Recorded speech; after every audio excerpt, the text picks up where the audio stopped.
మీ దగ్గర ఏంటి? మీ దగ్గర ఎలాంటి ఇప్పుడు ట్రీట్మెంట్? ఇప్పుడు విషయం ఈపీఎంలో ఏంటంటే ఈపీఎంలో మైగ్రేన్‌కి ఎలాంటి ట్రీట్మెంట్ ఉంటుంది? ఇప్పుడు విషయం ఏంటంటే ఎవిడెన్స్. హ్మ్. అసలు నీకు ఎంఆర్ఐ చేస్తే మైగ్రేన్‌లో ఏమీ లేదు. హ్మ్.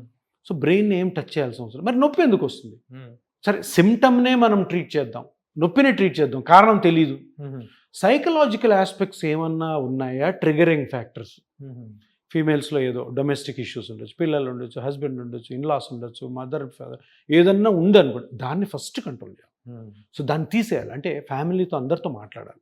హస్బెండ్‌తో మాట్లాడాలా, ఇన్‌లాస్‌తో అత్తమామలతో మాట్లాడాలా, పేరెంట్స్‌తో మాట్లాడి ఏదన్నా వాళ్ళు చిన్న సిల్లీ థింగ్స్ ఉంటాయి చిన్న చిన్నవి హస్బెండ్ చేస్తున్న పనులు అవి హస్బెండ్ కూడా ట్రీట్మెంట్లో ఇన్వాల్వ్ చేసి ఆ సైకలాజికల్ ప్రెసిపిటేటింగ్ ఫ్యాక్టర్స్ని తీసేయాలి ఫస్ట్.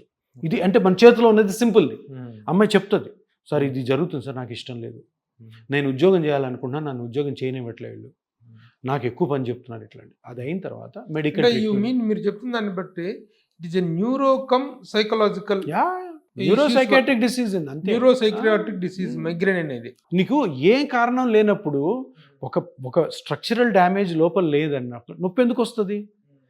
సో సైకలాజికల్ ఆస్పెక్ట్ లేనిదే రాదు. ఇప్పుడు ఏమి కనపట్లేదు, నువ్వు ఏ టెస్ట్ చేయండి మైగ్రేన్కి ఏది పాజిటివ్ రాదు, ఏం చేయాలి అప్పుడు? సో ఇటువంటివి ఇంట్లో అంటే అందరు ఫ్యామిలీని పిలిచి మాట్లాడితే చాలా అర్థం అవుతాయి. అవి కానీ వాళ్ళు విని మారారనుకో ఈ పేషెంట్ ఇమీడియట్గా రికవర్ అవుతుంది.